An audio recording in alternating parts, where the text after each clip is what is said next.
सलाम, नमस्ते, सत श्री अकाल। मैं हूं रज़ा और आप देख रहे हैं रज़ा ग्राफी का वॉर अपडेट। इस वॉर अपडेट में आज आपको फिर से रोज़ की तरह मैं आपको रूस और यूक्रेन के बीच जो कुछ भी हुआ है वो ताज़ा जानकारी आपके सामने रखूंगा। माफ़ कीजिएगा, आज कोई रिपोर्ट ज़्यादातर नहीं आई है जो बड़ी बड़ी रिपोर्ट्स थी, क्योंकि पहली बात तो तबीयत ख़राब है और तबीयत ख़राब होती है तो उसके बावजूद आपके सामने आता हूँ, लेकिन वो हलक में दिक्कत है, गले में दिक्कत है, बोलने में तकलीफ़ हो रही है। सर्दी ज़ुकाम बहुत ज़्यादा हो गया, जिसकी वजह से कई बार ऐसा होता है जैसा लगता है कि बोलने पर हलक में कांटे से चुभ रहे हैं। तो इस परेशानी से दो चार हूँ, इसलिए मैं थोड़ा लाउड नहीं बोलूँगा और कोशिश करूँगा कि आपके सामने सारी खबर आसान ज़बान में रख सकूँ।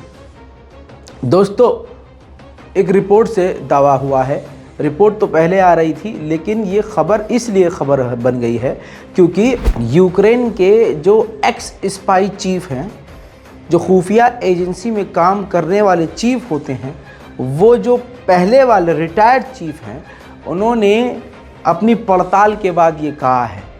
और ये रशियन रिपोर्ट भी बीच में आई थी लेकिन इसको दबा दिया गया। कई बार मैं भी इसको रिपोर्ट कर ही चुका हूँ। अब इस रिपोर्ट में खुलासा ये हुआ है यूक्रेन के जो एक्स स्पाई चीफ हैं कि ये जो व्लादिमीर पुतिन नज़र आ रहे हैं ये पुतिन नहीं है, क्योंकि व्लादिमीर पुतिन को जान का खतरा है। उनको डर है कि उनका कत्ल उनका कोई आसपास का साथी भी कर सकता है और उनके साथ कुछ भी हो सकता है, जिसकी वजह से ये पब्लिक के बीच और बड़े बड़े सभाओं में वो पुतिन नहीं है, पुतिन का क्लोन है, यानी पुतिन का डुप्लीकेट है। यानी पुतिन ने अपने जैसे दिखने वाले शख्स के, मतलब जिसकी बॉडी वैसी हो, और उसकी प्लास्टिक सर्जरी करवा दी है और उसको ट्रेन करके बिल्कुल जैसे हमने फिल्मों में अक्सर देखा है ऐसा होता है। सवाल ये है कि क्या ऐसा हो सकता है? तो वो व्लादिमीर पुतिन है, रशिया है। जो चीज़ें हॉलीवुड में दिखाई जाती हैं वो फ्यूचर में ही हो ही जाती हैं। और ऐसे में रशिया एआई का भी इस्तेमाल करता है, इंटेलिजेंस भी यूज़ करता है, और तो और इसके पास ख़तरनाक लैब और एडवांस टेक्नोलॉजी भी है। तो किसी की क्लोनिंग करना पुतिन के लिए और रूस के लिए बड़ी बात नहीं है। देखना अब यह है कि इस पर रूस का बयान क्या होता है। ब्रिटेन का चैलेंजर 2 टैंक आज से कल में यूक्रेन को मिल जाएगा। अब इसी के बीच में खबर यह है कि रशिया अपना T-90 टैंक, रूस के पास अब तक का जो सबसे घातक T-90 टैंक है वो उतारने की प्लानिंग कर रहा है, जिस पर यूक्रेन ने कहा है कि T-90 टैंक के खिलाफ हम ब्रिटेन का चैलेंजर 2 टैंक मैदान में उतार देंगे। अब रूस की एक नई सेना तैयार हो गई है जो ट्रेनिंग ले रहे थे। अब उनकी फाइनल ट्रेनिंग रूस के बेलगोरोड के इलाके में है, जहां वो अपनी ताकत दिखाते हुए जोर आजमाइश करते हुए नजर आए।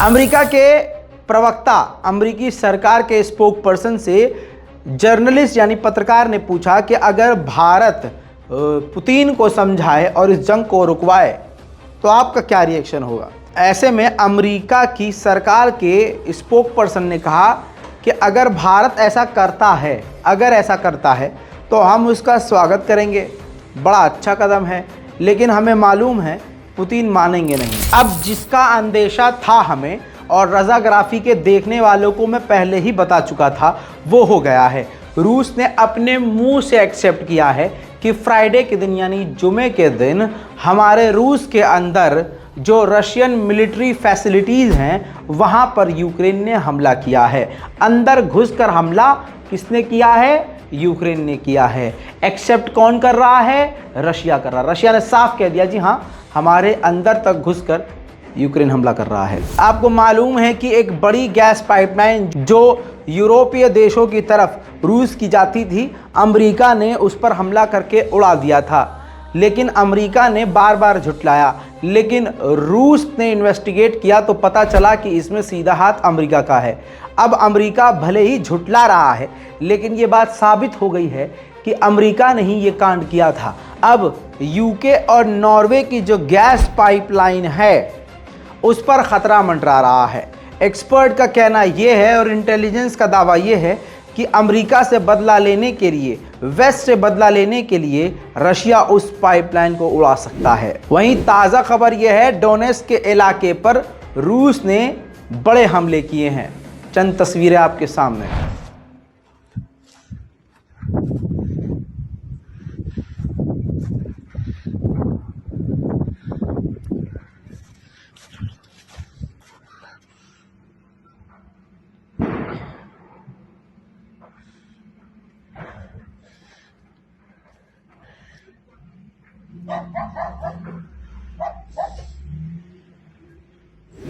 उधर ज़ेलेंस्की का जोर ये भी है कि रशिया को 2024 के ओलंपिक्स में पार्टिसिपेट न करने दिया जाए।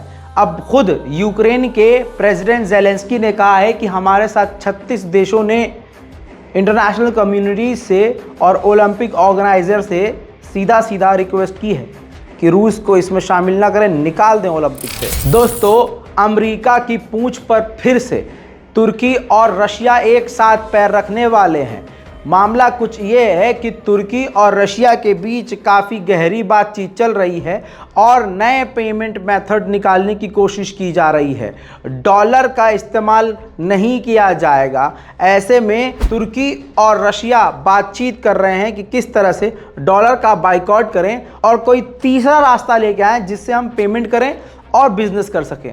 ज़ाहिरन ये बात बिल्कुल क्लियर है कि इस पर अमेरिका का ख़तरनाक बयान आएगा और इससे तुर्की और रशिया को ख़ास फ़र्क पड़ने वाला नहीं है, क्योंकि तुर्की पहले ही कह रहा है कि हमें F-16 विमान दो, अमेरिका ने मना कर दिया। F-35 विमान दो, अमेरिका ने टरका दिया। ऊपर से पैसे भी दबाकर तुर्की के बैठा हुआ है।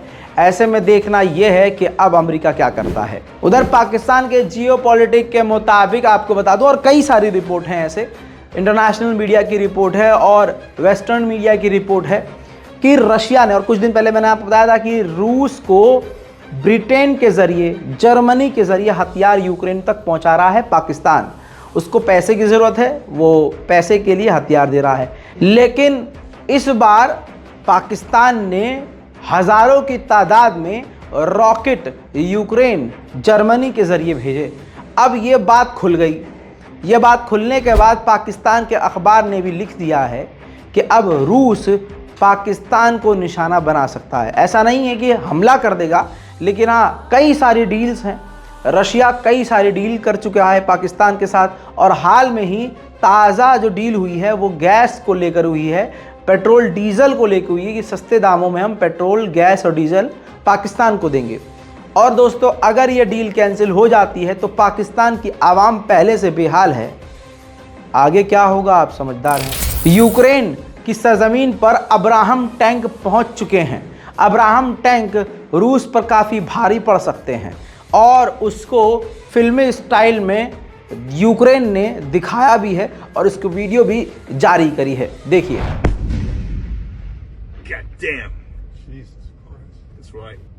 वैगनर ग्रुप ने उधर काफ़ी जो है परेशान करने वाली बात बताई है पुतिन को।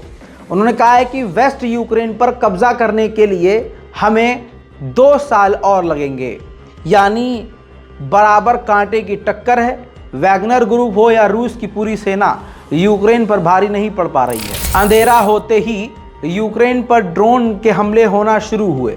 ऐसे में यूक्रेन के डिफेंस सिस्टम एक्टिव हुए और 4 ड्रोन्स को मार कर गिरा दिया।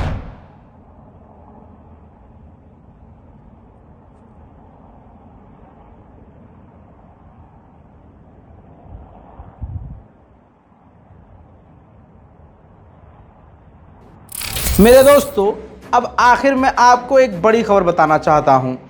बड़ी खबर यह है कि स्पेन के पास स्विट्जरलैंड के एंटी एयरक्राफ्ट गन है, यानी ऐसी गन जिसे एयरक्राफ्ट को मारकर, फाइटर जेट को मारकर गिराया जा सकता है।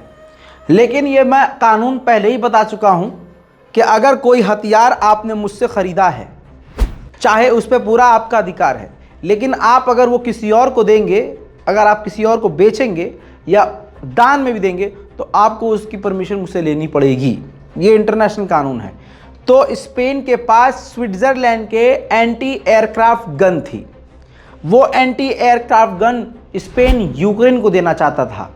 इसके लिए स्विट्जरलैंड से परमिशन मांगी कि आपके बनाए हुए जो एंटी एयरक्राफ्ट गन है, क्या हम वो यूक्रेन को दे सकते हैं, इसमें आपकी परमिशन चाहिए। स्विट्जरलैंड ने जोरदार तमाचा यूक्रेन के जबड़े पर जड़ दिया। स्पेन को झटका देते हुए कहा कि आप हमारे हथियार यूक्रेन को नहीं दे सकते, ब्लॉक कर दिया ये रिक्वेस्ट, जो कि यूक्रेन के लिए बड़ा झटका है। स्विट्जरलैंड इस पूरे 1 साल की जंग में बिल्कुल न्यूट्रल है, ना वो वेस्ट देशों के साथ चल रहा है, ना वो यूक्रेन के साथ चल रहा है, ना वो रूस के खिलाफ है, ना यूक्रेन के खिलाफ। बहरहाल इस पूरी रिपोर्ट पर आपकी जो भी राय हो नीचे कमेंट करना मत भूलिए। रिपोर्ट को शेयर कीजिए, दुआओं में याद रखिए। जय हिंद।